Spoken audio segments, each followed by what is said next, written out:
Hello friends, पिछले videos में हम लोगों ने लेखांकन का जो अर्थ था उसकी बात कर ली है ना। और वो हम लोगों ने बहुत धीरे धीरे आराम आराम से की थी, क्योंकि जो विषय हम लोगों के लिए इतना महत्वपूर्ण है, अगर आप सीए बनोगे तो सबसे महत्वपूर्ण विषय है ये। और उस विषय को का क्या अर्थ है वो हमें बहुत अच्छे से समझ में आना चाहिए, क्योंकि ये अब आप समझिए 11th में 12th में उसके बाद से बीकॉम में और फिर सीए की प्रिपरेशन करेंगे तो अगले 4-5 साल आपको ये विषय बहुत अच्छे से पढ़ना है। तो हम लोगों ने बहुत अच्छे से अर्थ समझ लिया और आपको बेसिक आइडिया भी लग गया। अब क्या बात करेंगे कि लेखांकन सूचना के एक स्रोत के रूप में है ना।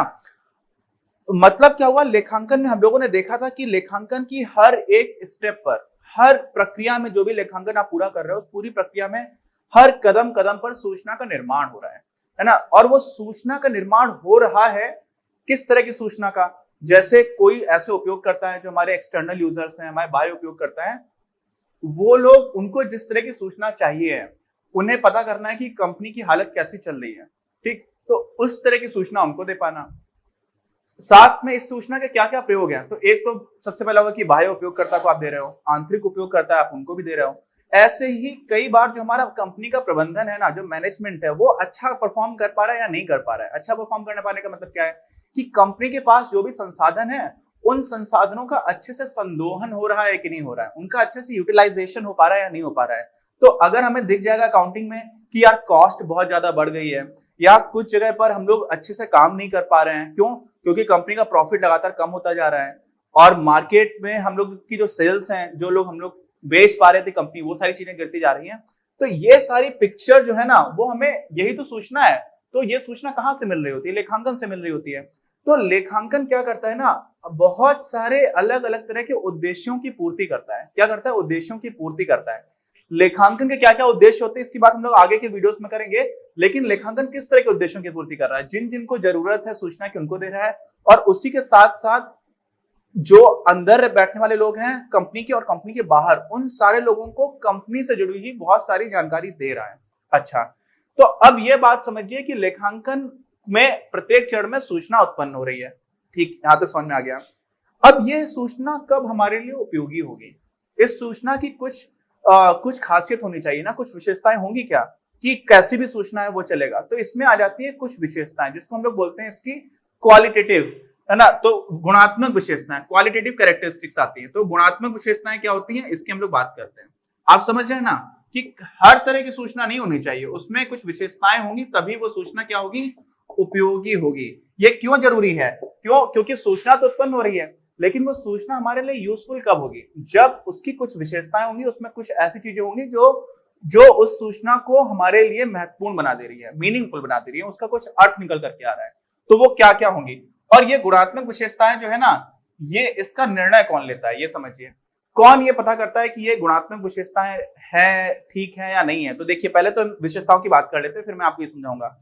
तो एक जो विशेषता आती है सबसे पहले, वो आती है विश्वसनीयता की। किसकी, विश्वसनीय हो, रिलायबिलिटी इसको हम लोग इंग्लिश में बोलते हैं। दूसरी विशेषता होती है प्रासंगिक हो। प्रासंगिक का क्या मतलब है वो भी मैं आपको बताता हूं। देखिए, सबसे पहले हम लोग एक एक करके बात कर लेते हैं। विश्वसनीयता का मतलब क्या हुआ, विश्वसनीयता का मतलब हुआ कि आप देखिए, जब भी मैं किसी कंपनी के अकाउंट्स देखता हूं ना, आप भी किसी कंपनी के अकाउंट्स देखोगे या बही खाते देखोगे, तो आप क्या देखोगे, आप उसमें ये देखोगे कि अच्छा इसको कितना फायदा हो रहा है, कितना नुकसान हो रहा है, शायद आप ये देखना चाहोगे। कंपनी की वित्तीय स्थिति कैसी है, वित्तीय सुदृढ़ता कैसी है, ये देखना चाहोगे।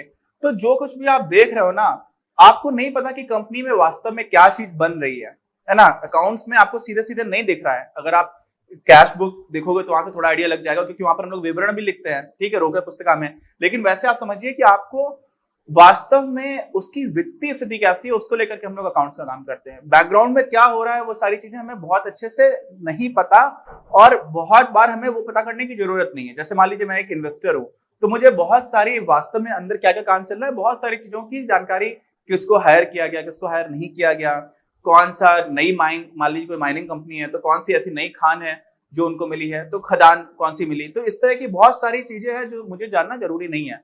प्रॉफिट लॉस कितना हो रहा है, कैश फ्लो फ्यूचर में क्या हो जाएगा, रोकड़ प्रवाह जिसको हम लोग बोलते हैं हिंदी में। तो वो सारी बातें हम लोग क्या देखेंगे कि बहुत सारी चीजें ऐसी हैं जो बैकग्राउंड में चल रही होंगी, और हमें जो अकाउंट्स की बुक में दिख रहा होगा वो उससे संबंधित होना चाहिए। क्या होना चाहिए? संबंधित। ऐसा नहीं कि चल कुछ और रहा है और आप दिखा कुछ और रहे हो, समझ रहे हैं? तो एक तरह का अंतर संबंध बनना चाहिए। किसमें? जो वास्तव में हो रहा है और जो आपने हमें अकाउंट्स में दिखाया है, जो खातों में लिखा हुआ है। तो इसमें क्या हो जाता है? विश्वसनीयता का मतलब क्या हो जाता है कि होना क्या चाहिए? अंतर संबंध। क्या होना चाहिए? अंतर संबंध। किस किस चीज में? जो हो रहा है कंपनी में और जो आप दिखा रहे हो। तो जितना ज्यादा अच्छा अंतर संबंध होगा उतनी ही ज्यादा क्या होगी? विश्वसनीयता होगी। क्यों? क्योंकि मुझे फिर पता चलेगा कि अच्छा जो हो रहा था आपने वही दिखाया, इसका मतलब आपकी जो भी आपने सूचना दी है उसके ऊपर मैं क्या कर सकता हूँ? विश्वास कर सकता हूँ। तो विश्वसनीयता बहुत पहली इंपॉर्टेंट चीज है। अगर विश्वास ही नहीं कर पाओगे, आपने मुझे कुछ लिख करके दे दिया, अब मुझे उस पर अगर विश्वास ही नहीं है या उस चीज पर विश्वसनीयता है ही नहीं उस डॉक्यूमेंट में, तो फिर क्या फायदा हुआ? फिर तो मैं निर्णय ले ही नहीं पाऊंगा। अगर मैं निर्णय ले रहा हूं तो मुझे पहले पता होना चाहिए ना कि ये चीज रिलायबल है, इस पर विश्वास किया जा सकता है। तो पहली ये विशेषता हो गई। दूसरी बात आती है प्रासंगिकता की। प्रासंगिकता को समझते हैं? कॉन्टेक्स्ट बोलते हैं, है ना? तो प्रासंगिक होने का मतलब होता है, इसको हम लोग बोलते हैं एक तरह से इंग्लिश में जब इस क्वालिटी की बात करते हैं तो होती है रेलिवेंस, कि आप ये चीज कितना रेलिवेंट है। रेलिवेंट का मतलब क्या हुआ? मुझे अभी अपना कौन सा सन चल रहा है? 2020 चल रहा है। तो मुझे मान लीजिए कि इस सन में इसी वित्तीय वर्ष में, तो 2020 से लेकर के 2021 मार्च तक चलेगा। अब इस वित्तीय वर्ष में मुझे कुछ निर्णय लेना है। क्या करना है? कुछ निर्णय लेना है। और निर्णय लेने के लिए मुझे पिछले साल का अकाउंट्स देखने हैं। अब आप मुझे पिछले साल की जानकारी दे ही नहीं पा रहे हो, समय पर दे ही नहीं रहे हो। तो अगर आप मुझे समय पर जानकारी नहीं दे रहे हो तो मैं निर्णय कैसे ले पाऊंगा? बताइए। मुझे निर्णय लेना है आज, है ना? और आज मुझे जो जानकारी चाहिए है, जो भी अभी तक पास्ट में हुआ, भूतकाल में हुआ, वो जानकारी अगर आप मुझे नहीं दे पा रहे हो तो फिर वो रेलिवेंट नहीं होगी मेरे लिए। इंफॉर्मेशन क्या नहीं होगी? रेलिवेंट नहीं होगी। तो जब प्रासंगिकता की बात करते हैं तो समय उसमें बहुत ही महत्वपूर्ण फैक्टर होता है कि आप समय पर जानकारी दो। अगर आपने समय पर जानकारी नहीं दी तो फिर वो रेलिवेंट नहीं रही। समझ में आया? आप चाहिए आज या आप दे रहे हो 2 दिन बाद रहे हो तो फिर उसका कोई मतलब नहीं रहेगा। अब दूसरी चीज क्या होती है प्रासंगिकता में? कि जिस चीज पर बात की जा रही है, जो चीज पूछी जा रही है, आप वो बताओ। जैसे आपसे पूछा गया कि आपका नाम क्या है, तो आपने बोला मेरा नाम दिलीप है, मैं कानपुर में रहता हूं, मैंने आज खाना नहीं खाया, मेरा भाई का नाम सोनू है। आप ऐसे मुझे बताते चले जाओगे तो उसमें क्या होगा? उसमें आप ये समझिए कि भाई मैंने आपसे पूछा आपका नाम क्या है, तो आप बता दो मेरा नाम दिलीप है। आप मुझे बहुत सारी जो कहानी सुना रहे हो, क्या वो मेरे लिए इस क्वेश्चन के लिए रेलिवेंट है? अगर मुझे सिर्फ इतना ही पता करना है कि आप बोर्ड एग्जामिनेशन में आती है ना कॉपी, उसमें लिखा होता है नाम, है ना? अब नाम तो नहीं आता, रोल नंबर लिखने को आता, तो आपने रोल नंबर भी लिखा, नाम भी लिख दिया, गांव का नाम भी लिख दिया, स्कूल का नाम भी लिख दिया, भाई का नाम भी लिख दिया, सारी जानकारी आपने लिख दी। तो वो जानकारी ज्यादा देना महत्वपूर्ण नहीं है, जानकारी रेलिवेंट देना महत्वपूर्ण है कि आपको चाहिए क्या है। समझ रहे हैं? तो वहां पर प्रासंगिकता की दूसरी बात आती है कि जो आवश्यक है वो दो। ठीक है? जो आवश्यक है, जो पूछा जा रहा है वो बताइए। तो वो क्या हो जाएगा? वो भी हमारी प्रासंगिकता को बढ़ाती है। अच्छा, इसके 2 चीजें हो गई। विश्वसनीयता आपको समझ में आ गई। अब क्या आता है? अब आती है तीसरी चीज जिसको हम लोग बोलते हैं अंडरस्टैंडेबिलिटी। अंडरस्टैंडेबिलिटी मतलब क्या होता है? बोधगम्यता। ठीक, अंडरस्टैंडेबिलिटी का मतलब क्या हुआ समझ रहे हैं आप? बोधगम्यता। अब मान लीजिए आपने कुछ ऐसे अकाउंट्स बनाए जिसमें बहुत विश्वसनीय है, कुछ गड़बड़ नहीं है, जैसी स्थिति वैसा ही है, साथ में प्रासंगिक भी है, आपने टाइम में सारी चीजें दे दी, जो चीज पूछी जा रही है वही चीज दे दी, लेकिन वो इतना डिफिकल्ट लैंग्वेज में लिखी हुई है। किसमें? इतना डिफिकल्ट लिखा हुआ है कि समझ ही नहीं पा रहा है। आप समझ रहे हैं? आपने मुझे वही चीज, एक ऑथर है सलमान रश्दी, है ना? वो उनको लेकर के काफी कंट्रोवर्शियल भी हैं और कई चीजें लिखते हैं। तो मिडनाइट चिल्ड्रन नाम का इनका एक नॉवल था और उस पर मूवी भी बनी है। तो वो बहुत सारी बुक्स लिखा करते हैं और अपने ही देश में और भी बहुत सारे ऑथर्स हैं। तो जब वो लिखते हैं तो वो इतना ज्यादा लिटरेचर में समाये हुए, रमे हुए इंसान है कि वो बहुत ही घुमा फिरा करके अपनी बात लिखते हैं। तो मैंने उनका नॉवल पढ़ने की कोशिश की एक बार। मैं फिक्शन वैसे बहुत कम पढ़ता हूँ। वो एक होता है कि फिक्शनल रियलिज्म, है ना, जिसमें होता ऐसा है कि आप किसी ऐतिहासिक घटना के बारे में बता रहे होते हैं, लेकिन उस घटना को बताने के लिए जिन चरित्रों का निर्माण करते हैं वो सारे काल्पनिक होते हैं। ठीक, तो वो इस तरह की किताब थी मिडनाइट चिल्ड्रन। तो वो बहुत घुमा फिरा करके लिखते हैं। क्या लिखते हैं? बहुत ही घुमा फिरा करके। तो बहुत सारे लोगों को समझना बहुत कठिन हो जाता है। और दूसरा होता है कि हमारी कक्षा 2 में एक कहानी होती है, वो कहानी इतनी आसान होती है कि उसमें छोटा सा बच्चा भी पढ़ करके समझ लेता है। तो वो समझने वाली जो बात है ना, आपको लिटरेचर तो लिखना नहीं है आपको ये नहीं बताना है कि उसमें होता है ना बहुत सारे आप रस जोड़ देते हो, अलंकारों का प्रयोग करते हो, अतिशयोक्ति का प्रयोग करते हो, कल्पना का प्रयोग करते हो, यहां पर क्या होना चाहिए बोधगम्यता में कि वो बात समझ में आनी चाहिए, डिफिकल्ट नहीं हो, आप समझ रहे ना, अंडरस्टैंडेबिलिटी हो। तो वो हमारी तीसरी बात हो जाती है, किसकी? तीसरी गुणात्मक विशेषता हमारी सूचना की, ये उसमें होना चाहिए। समझ में आ गया? अब क्या हो जाता है, ये तीनों चीजें अगर हो गई, उसके बाद से एक चीज आती है जिसको हम लोग बोलते हैं कंपेरेबिलिटी। कंपेरेबिलिटी का मतलब क्या हुआ? तुलना। ठीक है, तो इसको हिंदी में बोलते हैं तुलनीयता। इस क्वालिटी को वैसे तो तुलना करना, तुलनीयता का क्या मतलब है? भाई अकाउंट्स का पूरा काम क्या है कि किसी भी व्यावसायिक कोई संगठन है उसकी वित्तीय सुदृढ़ता कैसी है ना, और over a period of time जितना भी समय निकलता जा रहा है उस हिसाब से वो अच्छे से प्रगति हो रही है उसकी या नहीं हो रही है। तो दो यहाँ पर भी चीजें आ जाती है। पहला यहाँ पर भी समय आ जाता है, यहाँ पे समय का मतलब अलग है। यहाँ पे समय का मतलब क्या है कि आज से 3 साल पहले आपकी कंपनी कैसा परफॉर्म कर रही थी और आज कैसा परफॉर्म कर रही है। समझ रहे? ये बात आपको समझ में आ पाए। अगर आप ये कह पाए कि आज से 3 साल पहले आपकी कंपनी 10% प्रतिवर्ष से बढ़ रही थी, ठीक है, उसके जो लाभ है, और आज 25% प्रतिवर्ष से बढ़ रहे हैं, तो आप एक तरह से तुलना कर पा रहे हैं ना। वो तुलना अगर आप कर पाएंगे तभी आप बता पाएंगे कि आपकी कंपनी वास्तव में अब ज्यादा अच्छा कर रही है या पहले ज्यादा अच्छा कर रही थी, है ना। कुल मुनाफा आपको कितना हो रहा है, ठीक है। ये सारी चीजें तो आपकी ही एक ही कोई कंपनी है, उसी कंपनी में हम अलग अलग समय में उसकी जो परफॉर्मेंस रही है उसकी तुलना कर पाए, तो हमें डेटा ऐसा मिलना चाहिए। अब उसकी तुलना हम कब कर पाएंगे? जब उसमें कुछ खासियत होगी।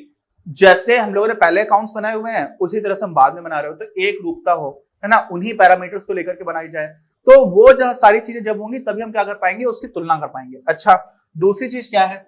दूसरी चीज क्या है कि अलग अलग व्यावसायिक संगठनों में भी आपको तुलना करनी है। ऐसा तो है नहीं कि आपकी कंपनी अनोखी है, तो आपकी कंपनी एक अकेली कंपनी तो है नहीं, आपकी कंपनी के साथ साथ दूसरी और कौन सी कंपनी है, तो आप समझ पाओगे यार हम लोग तो 10% ग्रो कर पा रहे हैं हर साल और वो लोग 20% से ग्रो कर रहे हैं। इसका मतलब हमारे पास और ज्यादा ग्रो करने का पोटेंशियल, हमें लाइव एग्जांपल दिख रहा है, हमें अपने असल दुनिया में एक उदाहरण दिख रहा है जो हमसे अच्छा काम कर ले जा रहा है। तो वहां पर हम वो कब जान पाएंगे? जब आपकी कंपनी में जो भी अकाउंट्स बने हुए हैं, जो भी खाते हैं, जो पूरी सूचना उत्पन्न हो रही है, और दूसरी कंपनी में जो उत्पन्न हो रही है, उन दोनों की में काफी एक रूपता है, एक जैसे अकाउंट्स बनाए गए हैं, एक जैसे नियमों का पालन किया गया है। अगर आपकी आप इस तरफ नाम पक्ष में लिखते हैं कुछ चीजें, इधर जमा पक्ष में लिखते हैं, तो वो सारी ही कंपनीज में जो भी हमारे अकाउंट्स बन रहे हैं उसमें एक जैसा जब लिखा जाएगा तो किसी को भी उन दोनों कंपनीज में क्या अच्छा हो रहा है क्या खराब हो रहा है और उन दोनों की तुलना कर पाना वो आसान हो पाएगा। तो यहां पर क्या होता है कि विभिन्न व्यावसायिक संगठनों में तब आप क्या कर पाएंगे? तुलना कर पाएंगे।